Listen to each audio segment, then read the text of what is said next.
Olá, seja muito bem-vindo. O meu nome é Anderson Silva. Eu sou o fundador do Centro Educacional 7 de Setembro. E eu estou aqui para te apresentar uma escola que foi criada e desenvolvida para te entregar o melhor conteúdo online que você já viu. Com mais de 250 cursos criados por especialistas. O nosso objetivo é simples: te ajudar a crescer na carreira, com conteúdos práticos, acessíveis e de altíssima qualidade. Tudo isso com aulas gravadas, com o melhor padrão do mercado, para que você possa aprender de verdade. Eu já te falei, né, que a nossa biblioteca ela é atualizada todos os meses, com cursos fresquinhos, novos e atualizados para você. Mas não para por aí não, viu? Aqui, no Centro Educacional 7 de Setembro, a educação é acessível para todos. Em algum momento do ano, são disponibilizados totalmente gratuitos. Isso mesmo, 100% grátis. O certificado é você quem decide. Ele é opcional e custa só uma pequena taxa, algo simbólico. Ah, Anderson, como é que eu faço para participar? Isso é fácil. Se você está no grupo do WhatsApp, parabéns, você já está inscrito, já está dentro do curso. Lá você encontra todas as informações e links das aulas. É simples, rápido e direto ao ponto. Lembre-se, aqui no SES a gente acredita na sua independência, assim como já acreditamos na independência de mais de 3 milhões de alunos que passaram por aqui e absorveram novos conhecimentos. E estamos aqui para te oferecer sempre o melhor por um preço justo e que cabe no seu bolso. Que Deus te abençoe. Tenha um excelente curso.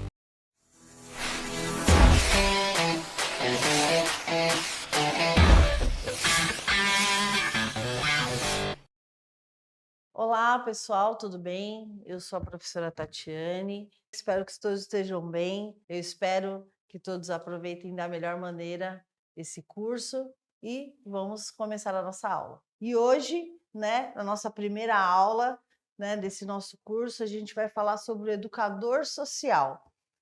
Quem é essa figura no processo de educação aí do ensino não formal?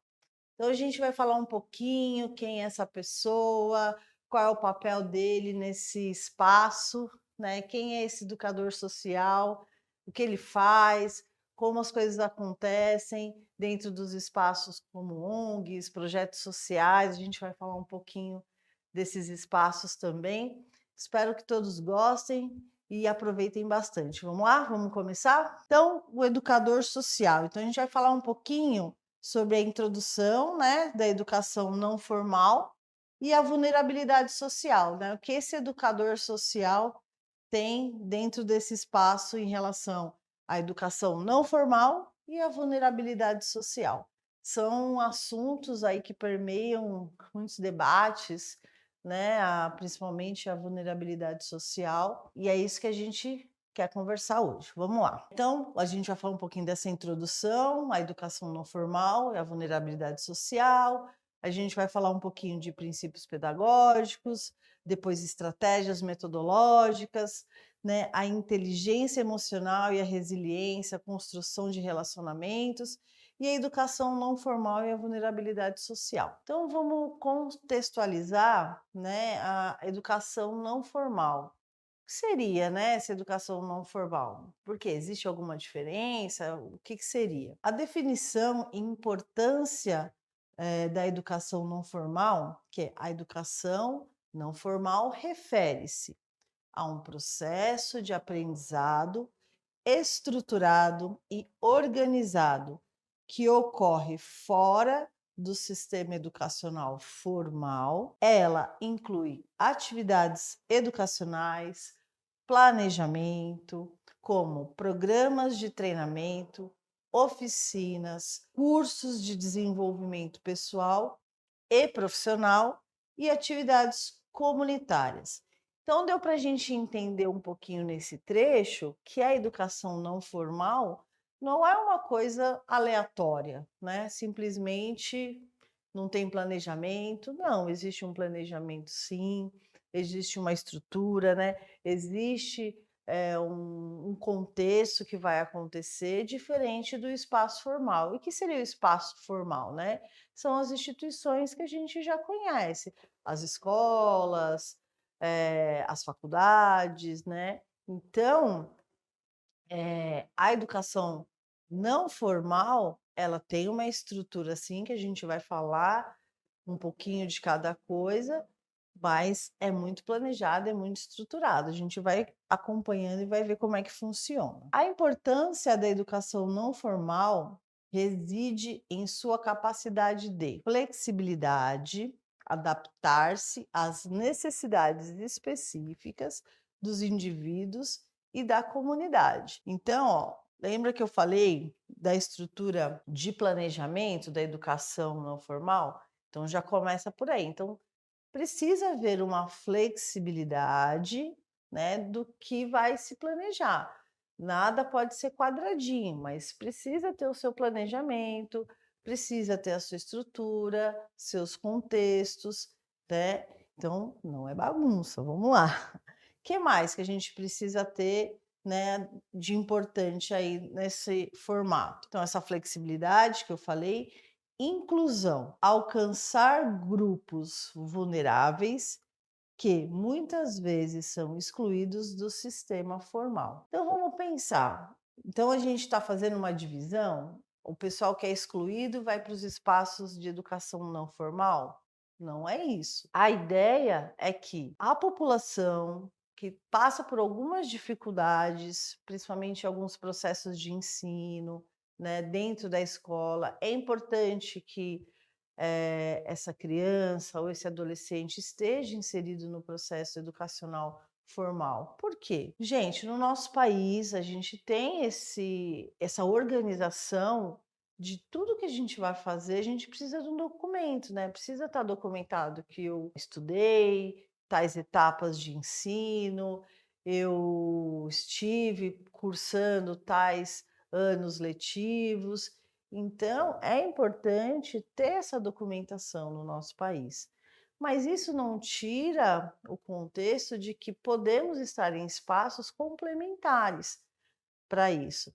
Então, eu estou num espaço que tenho aquela ONG ou tenho aquele projeto social que tem algumas oficinas que podem me ajudar em alguns processos que eu tenho dificuldade da escola.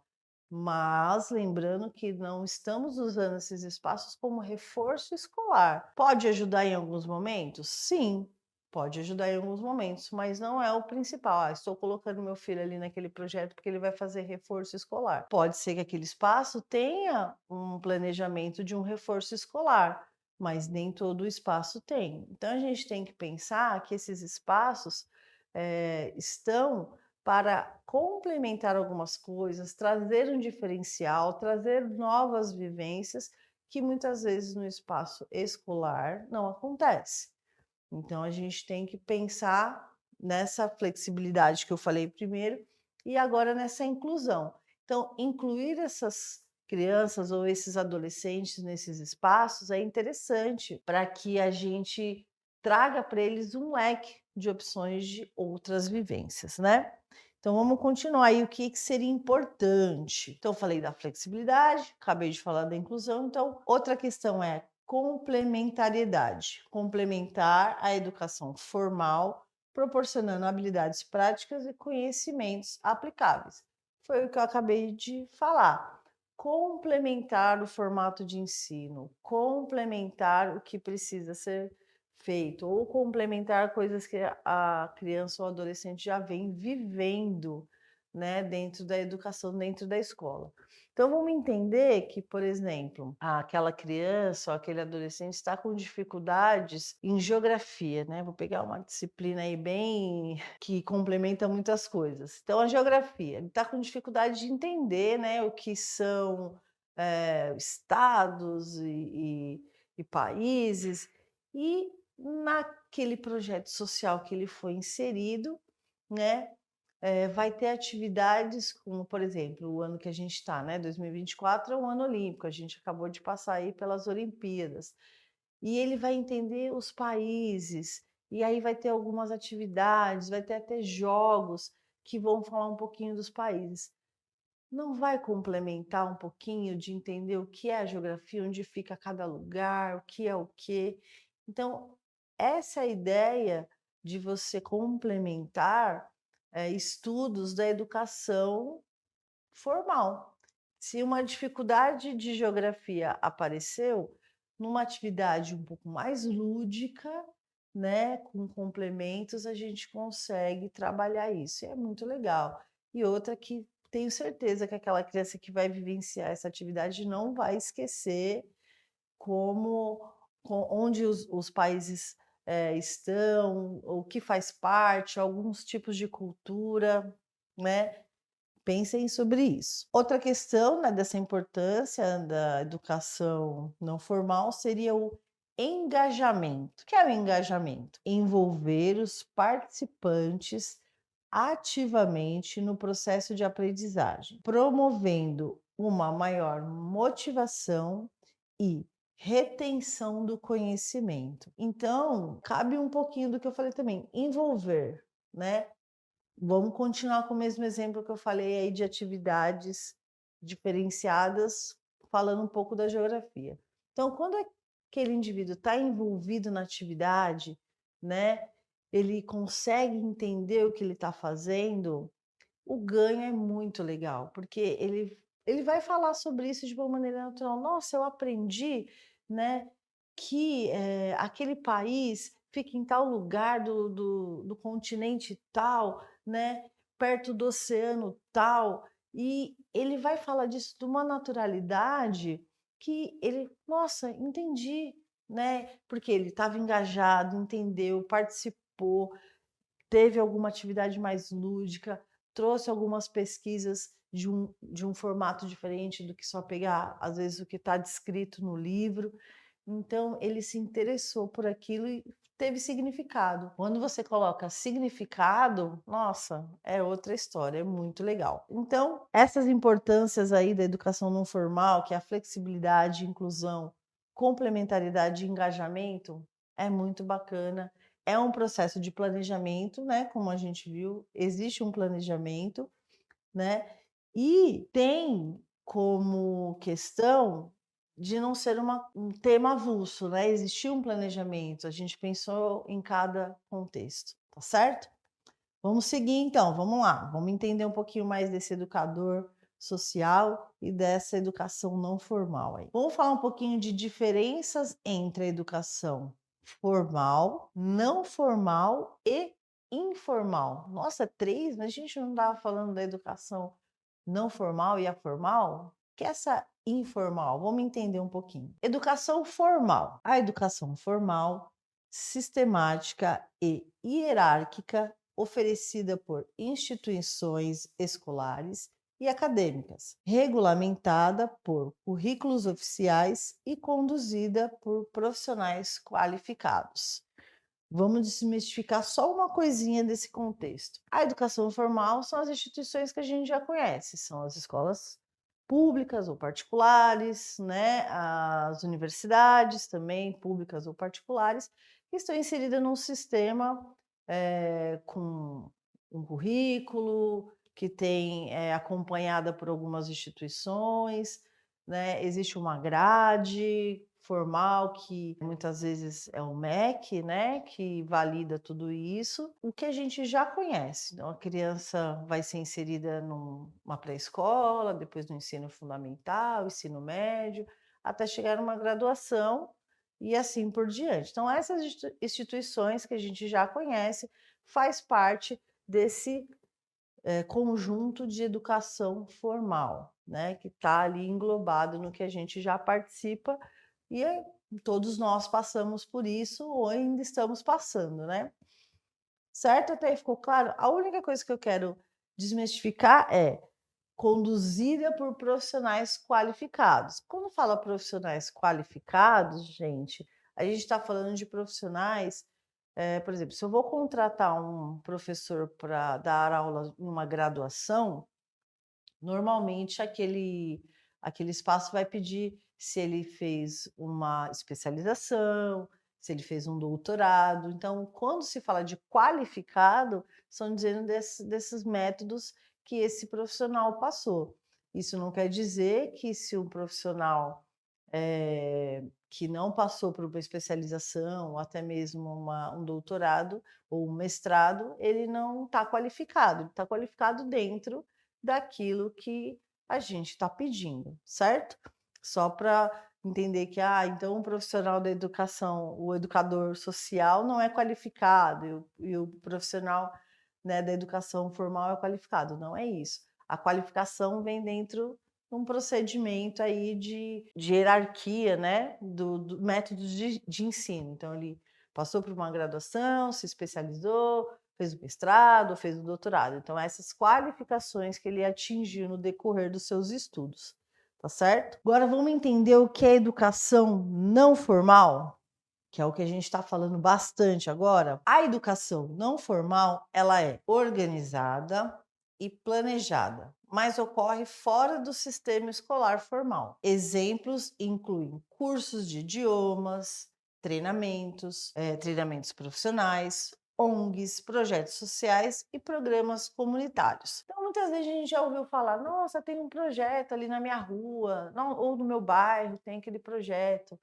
Então, esses espaços que estão englobados nessa educação não formal.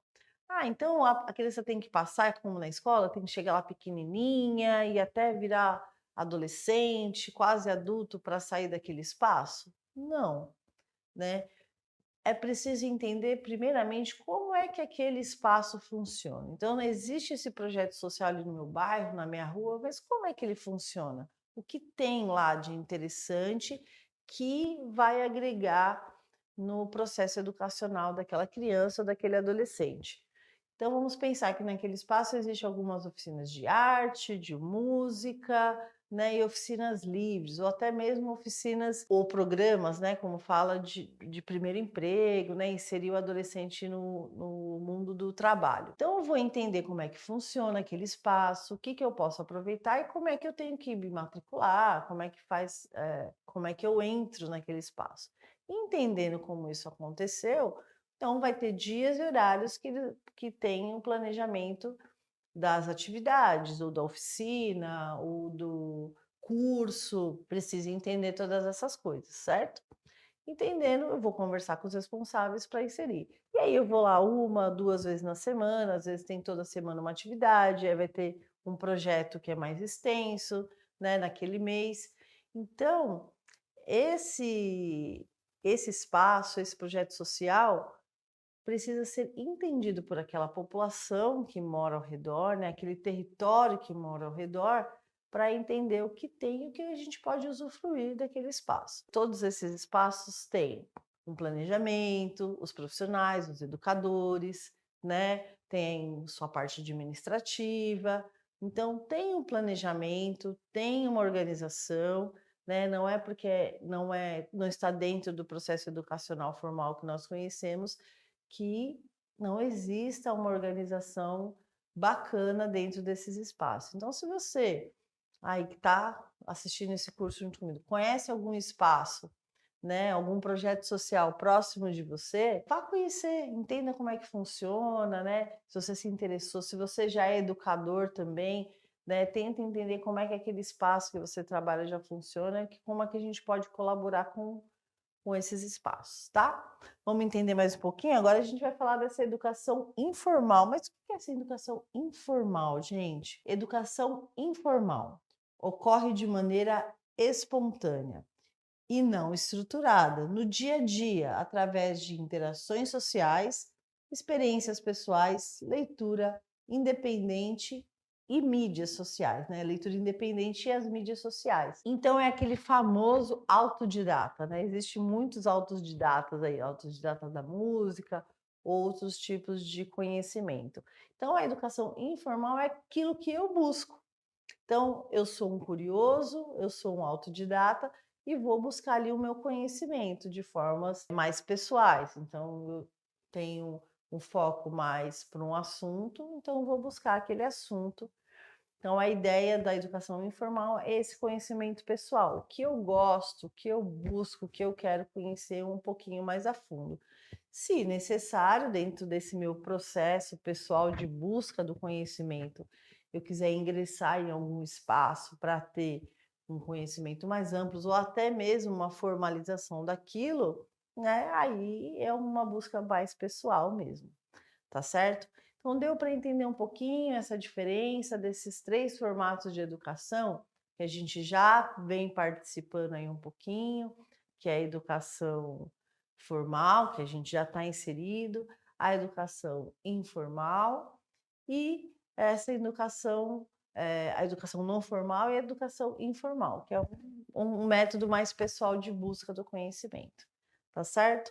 Vamos continuar. Vamos falar um pouquinho agora e compreender o que seria a vulnerabilidade social. Então, vamos compreender esse assunto, né? Eu acho que é um assunto que permeia, né? Acho não, penso que é um assunto que permeia muito aí a nossa sociedade, o nosso país, essa vulnerabilidade social, caminhando pela sua rua, pelo seu bairro.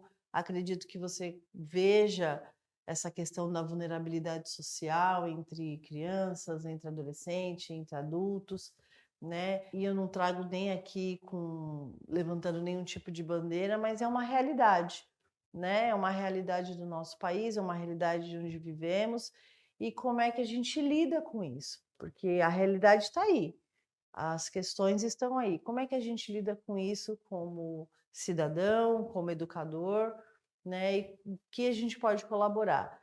Eu não sou, né?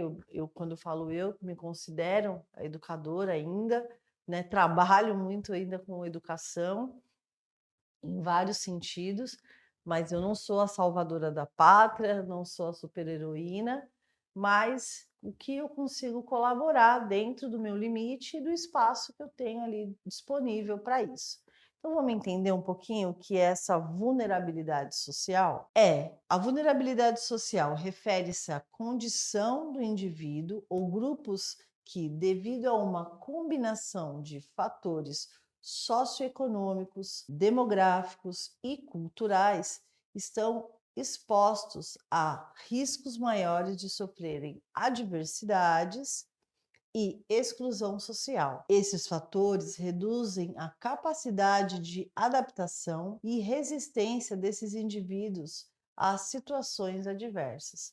Então, são questões dos indivíduos que estão sem muitas oportunidades, né? Indivíduos, ou vamos colocar numa extremidade maior, moradores de rua, que muitas vezes não têm nem locais de abrigo, uma residência, um local de mais cuidado, ou grupos ou pessoas que ainda possuem algum tipo de moradia, mas com dificuldade de saneamento básico, dificuldade de acesso a uma alimentação melhor, né? Então, esses grupos, essas pessoas que estão nessa situação, a gente coloca de vulnerabilidade social.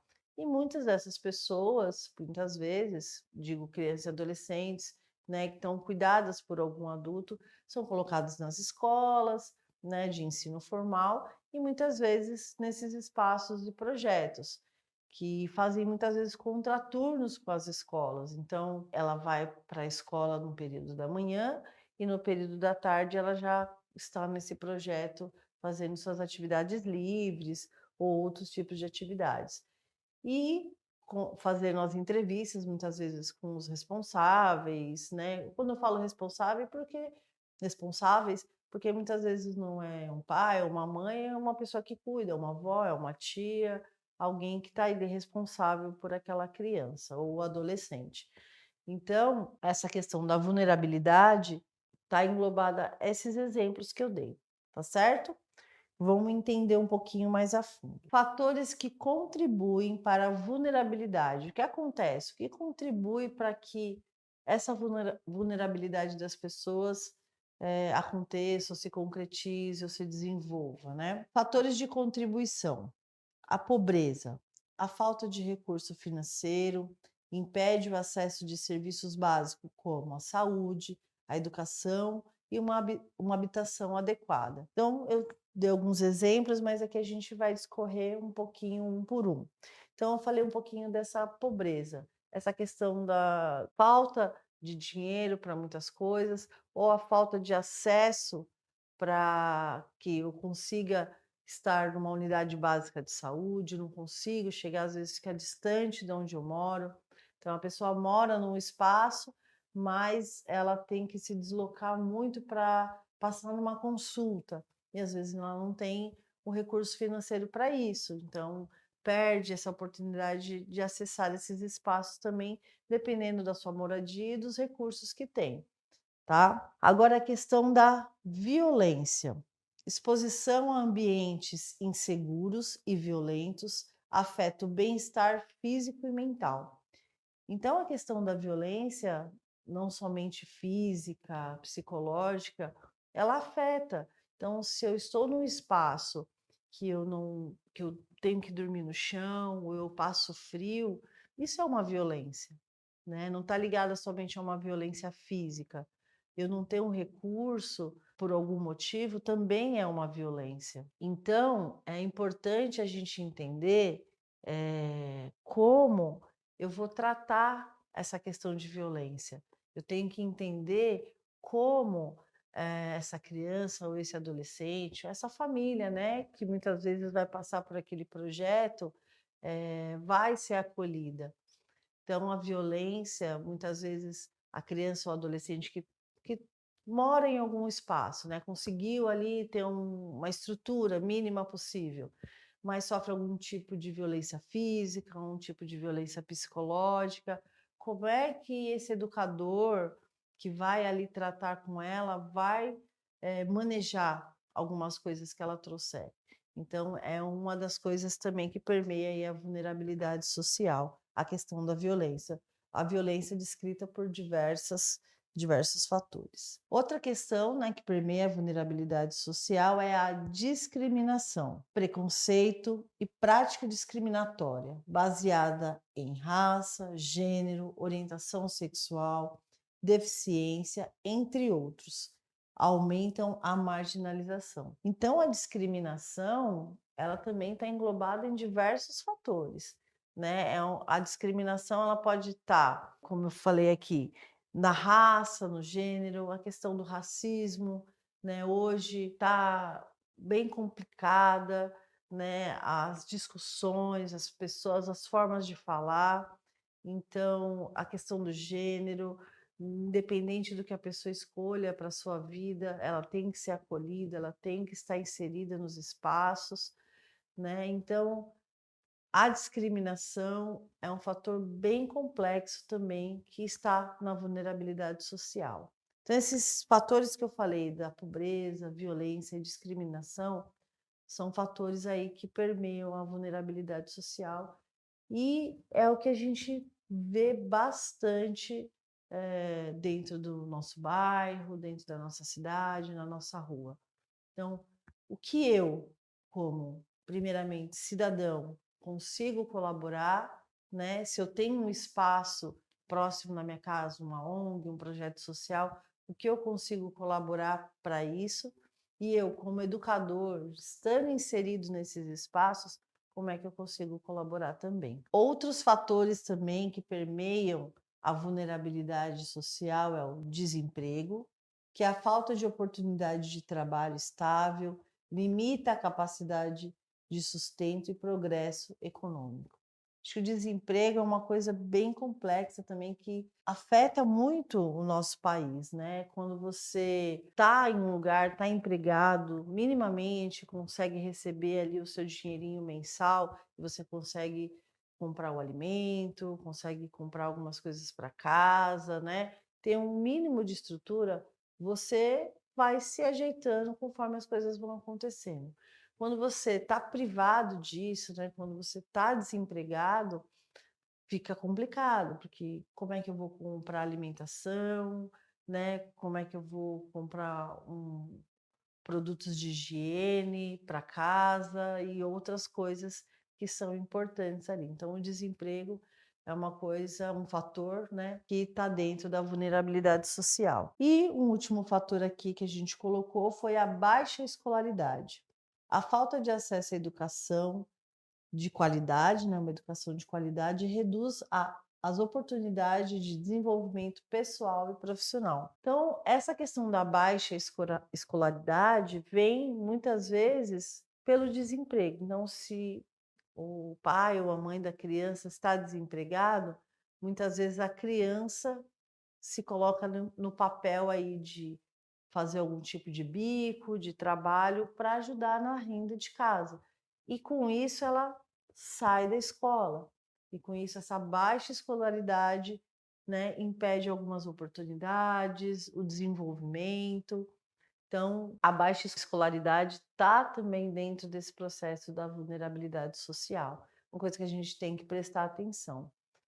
Eu falei no início, ninguém é o salvador, ninguém vai resolver tudo, mas como é que eu, cidadão, ou eu, educador, vou colaborar com algumas situações que eu estou inserido, né? Ali na minha realidade, no meu bairro, na minha rua, né? No meu território. Vamos lá, gente, vamos continuar entendendo um pouquinho o que é esse educador social, essa educação não formal. Eu particularmente gosto muito desse assunto. Vamos falar um pouquinho do impacto da vulnerabilidade social no desenvolvimento de crianças e adolescentes. O que a vulnerabilidade social impacta, né, no processo de desenvolvimento dessas crianças? Vamos lá. Desempenho acadêmico, dificuldades financeiras e ambientes instáveis podem prejudicar o aprendizado, a aprendizagem e a concentração. Então, como eu falei um pouquinho lá do desemprego, dificuldades financeiras, né? O ambiente instável. Então, se eu tô com dificuldade financeira, ali vai estar um ambiente instável, né? O resultado é muito esse. Se aquela casa, aquelas pessoas estão sem dinheiro para ter uma alimentação, para ter higiene e etc., aquele ambiente fica instável. E aí outras coisas acontecem, uma violência e outras coisas podem acontecer. Então, a baixa, né, o desempenho acadêmico vem muitas vezes dessas situações. Vamos ver outro fator aqui que impacta, né, a vulnerabilidade social. Qual é o impacto que isso acontece? A saúde mental e física. Exposição a estresse constante, violência e falta de acesso e cuidados de saúde pode levar a problemas de saúde mental e física. A saúde mental e física, né, para o cidadão, para a pessoa, né, para o adulto, vamos pensar no adulto, porque o adulto está um ser humano já crescido, estruturado, vou colocar entre aspas, estruturado, e sofre muitas vezes de questões de saúde mental, coisas que o afetam, que ele não consegue organizar de alguma maneira, sentimentalmente, e isso vai acarretar na sua vida, no seu desenvolvimento como pessoa adulta. Agora vamos pensar aí na criança ou no adolescente que está em desenvolvimento. Ela está, a criança no processo de desenvolvimento, adolescente no seu processo de desenvolvimento. Situações que vão acontecer com ele que afetam a saúde mental. Então, uma criança que está no processo de brincar, não consegue brincar, porque ela precisa estar inserida em outras coisas, fazendo um bico, um trabalho, então ela perdeu esse momento de brincar, esse momento de aprendizagem. E isso pode ser que naquele momento, naquele quadradinho ali da vida dela, que ela perdeu a brincadeira e está fazendo um trabalho, pode ser que visualmente, não está acontecendo nada. Mas todos esses sentimentos, todas essas questões estão ali, sendo guardadinhas, né? No cérebro, na cabecinha dela, que em algum momento, infelizmente pode aparecer. Vou dizer que acontece com todo mundo? Não, mas é um processo que pode acontecer sim. Hoje parece que está tudo bem. Ela não está brincando, mas está trabalhando, mas está vivendo, está tudo bem, não está acontecendo nada com ela. Mas todo esse processo de desenvolvimento que ela deveria estar fazendo e não está ali. Então eu vejo as outras crianças brincar, né? E eu não estou brincando. Eu vejo algumas coisas acontecer e eu estou fora porque eu preciso fazer esse trabalho. Então, essa saúde mental da criança e do adolescente, né, afeta muito, é um impacto muito grande, tá? Perspectivas futuras. Limitações no acesso à educação e oportunidade de desenvolvimento reduzem a perspectiva de futuro melhor. Então, se eu estou passando por alguma questão, ou de violência, ou questões financeiras, isso vai impactar o meu futuro. Como é que um adolescente, agora vamos colocar o adolescente aí como exemplo. O adolescente que está no processo de educação, muitos estão falando, nossa, eu quero trabalhar com isso, eu quero trabalhar com aquilo, e ele se vê na sua realidade, como as coisas estão acontecendo onde ele mora, no bairro onde ele vive, né? Será que ele tem uma perspectiva de planejar futuro? Dessa forma que eu vivo, será que eu consigo? Muitos, né, é um assunto que a gente vai falar um pouquinho mais para frente em outras aulas, muitos conseguem se organizar mentalmente e passam por isso e conseguem planejar o seu futuro, ter muitas respostas positivas, né, ter muitas oportunidades, né? A gente não pode fazer um recorte de uma situação que teve um resultado positivo, a gente tem que ver o todo, né? Então, a perspectiva de futuro em relação à vulnerabilidade social impacta bastante, tá certo? Vamos continuar? E agora a gente vai entrar num tema bem legal, que é o papel do educador nesse terceiro setor, né? Quando eu falo no terceiro setor, as ONGs, projetos sociais estão inseridas numa política que chama terceiro setor.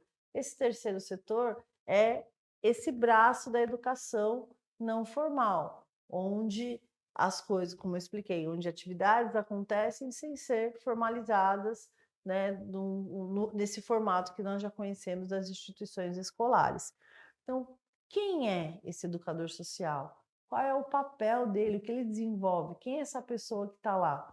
Muitas vezes, nem sempre esses educadores que estão lá são pessoas com graduação, né, que fez uma faculdade, né, muitas vezes estudou o seu ensino médio, mas traz muita bagagem de conhecimento para esses espaços. Então, vamos entender quem é essa pessoa? Função e responsabilidades do educador no terceiro setor.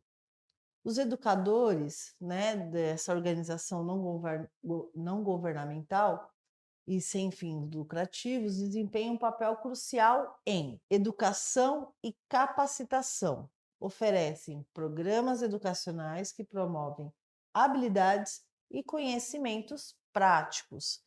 Então, esse educador, ele traz essa bagagem de conhecimentos práticos, conhecimentos complementares, né? Ele traz as suas habilidades. Então, muitas vezes, quando uma ONG, né, um projeto social vai fazer a contratação desse profissional, muitas vezes ela pergunta: e aí, qual é a sua habilidade, né? O que você sabe fazer? Eu gosto muito de tenho habilidade com artes plásticas. Então, naquele espaço, tem essa disponibilidade de desenvolver uma oficina de artes plásticas.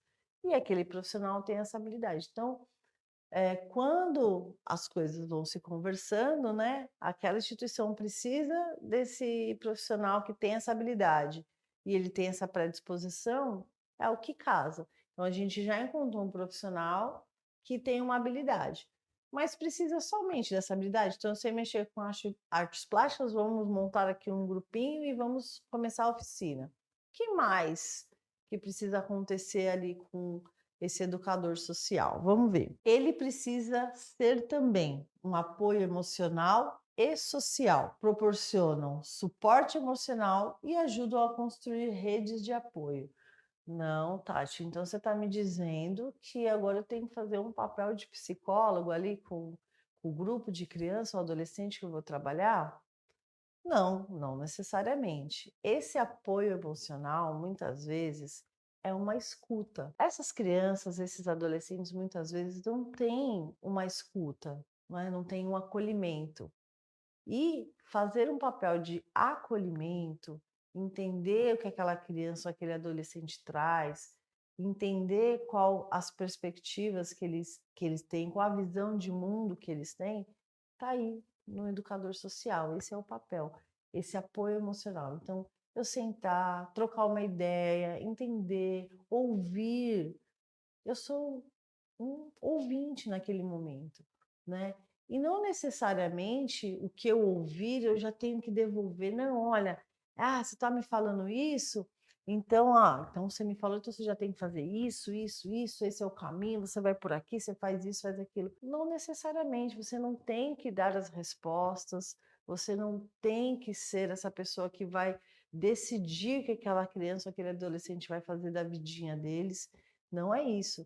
Esse apoio emocional, muitas vezes é essa escuta, né, esse acolhimento, entender naquele momento o que aquela criança, aquele adolescente está passando, sentar ali do lado, entender, né, ser esse apoio.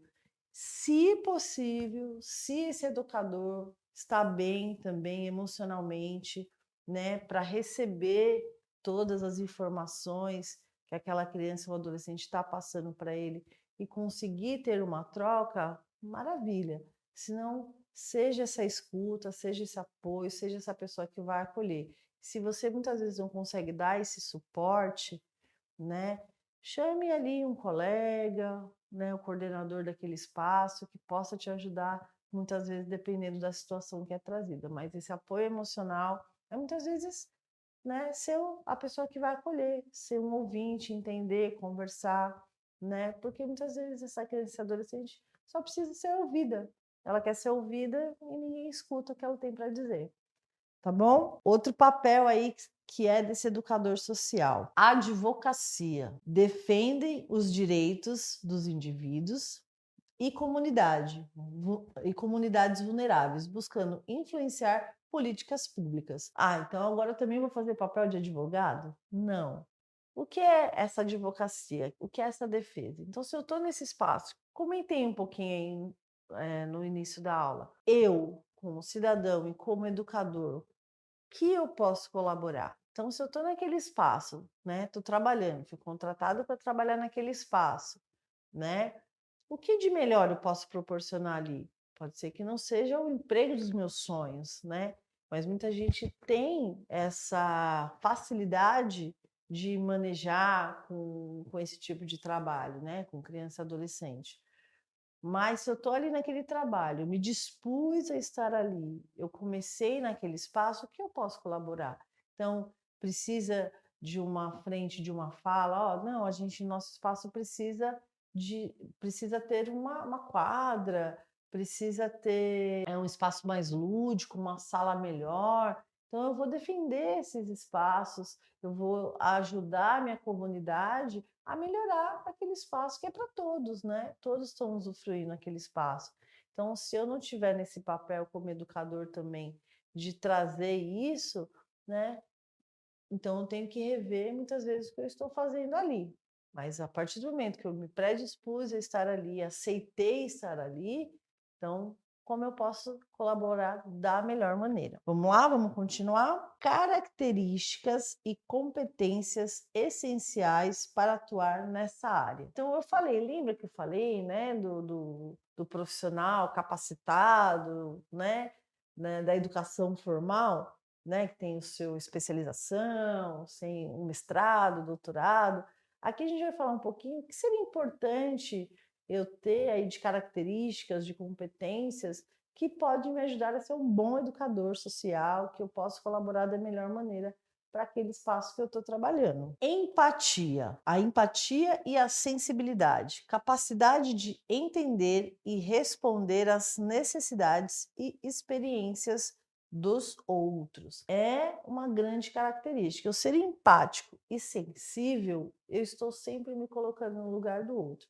Mas ser empático e ser sensível quer dizer que todo mundo pode fazer o que quiser, não, né? Nossa, tadinho, né? Vamos deixar. Não é isso. Ser empático e ser sensível é eu entender algumas questões. O nosso amiguinho lá tá causando ali no espaço, fazendo a maior bagunça, né? Tocando terror. E aí, como é que eu vou lidar com isso? Eu preciso entender algumas coisas, o que está acontecendo, por que ele está fazendo isso, essa escuta, entender. Então, esse meu olhar aí da empatia e da sensibilidade tem que ser trabalhado todos os dias para entender comportamentos, às vezes corporais, né, de se movimentar e está agitado, ou até de movimentos de fala, né?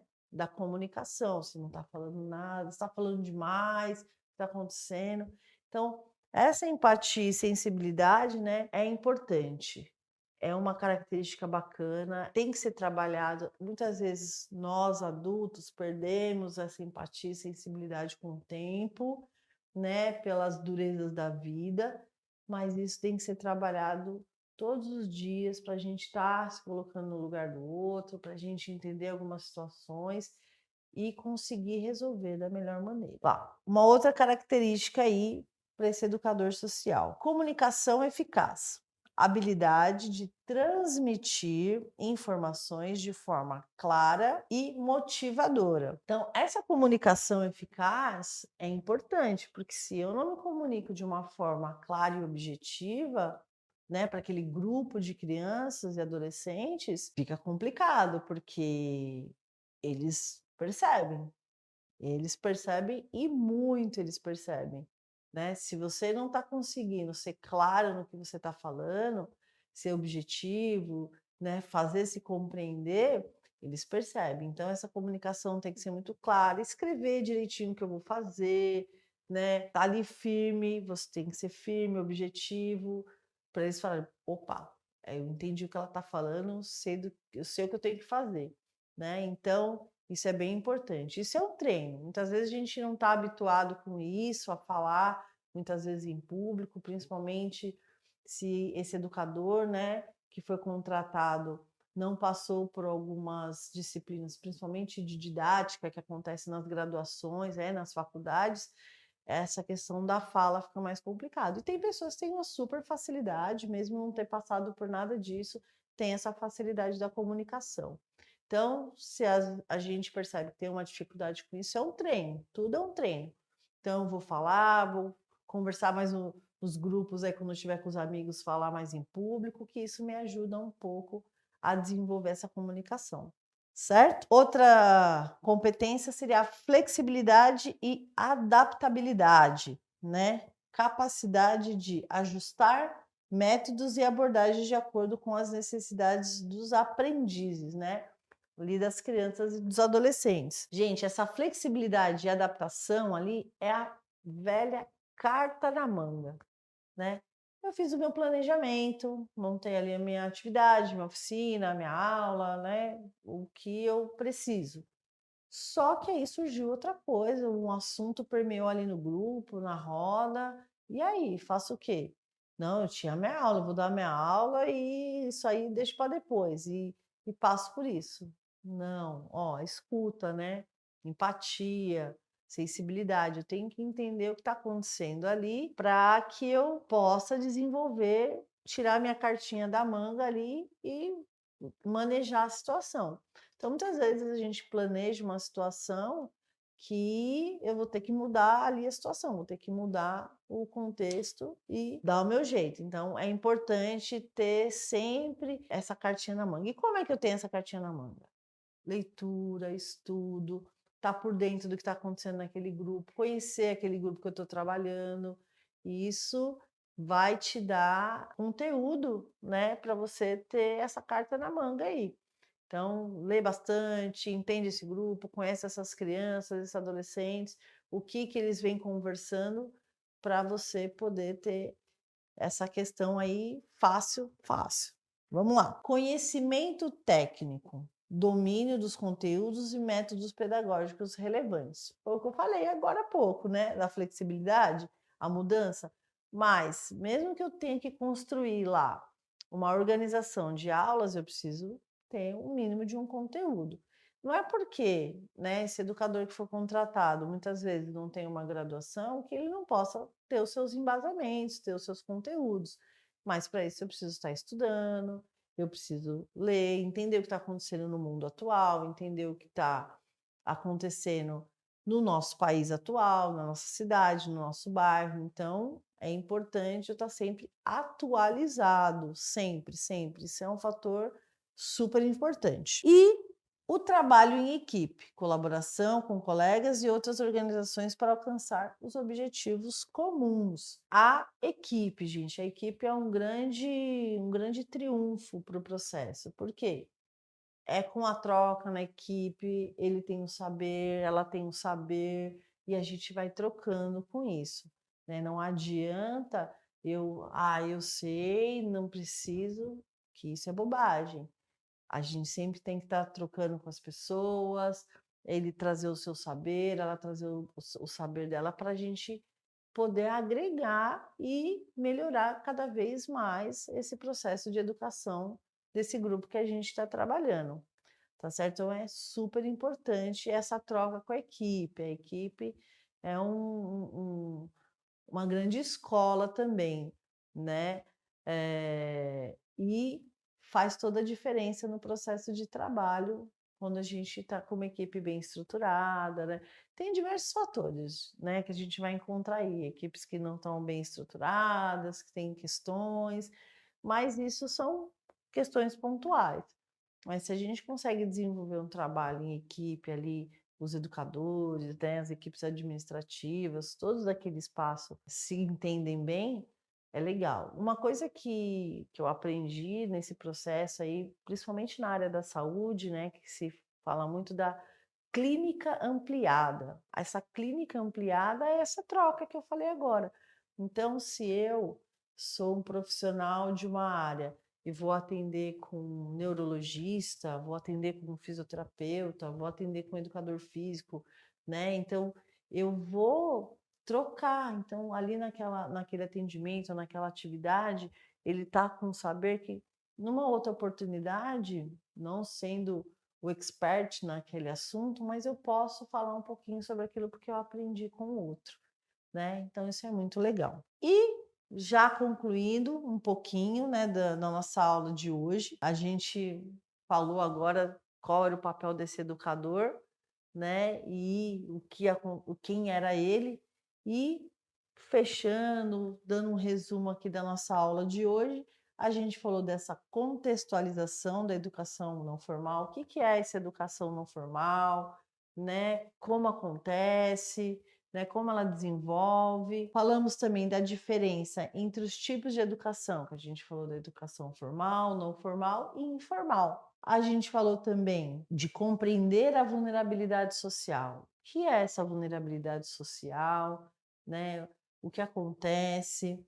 Aí a gente falou desses fatores que contribuem para a vulnerabilidade. Quais são as questões que contribuem a aumentar a vulnerabilidade social desses grupos que a gente trabalha ou na nossa sociedade?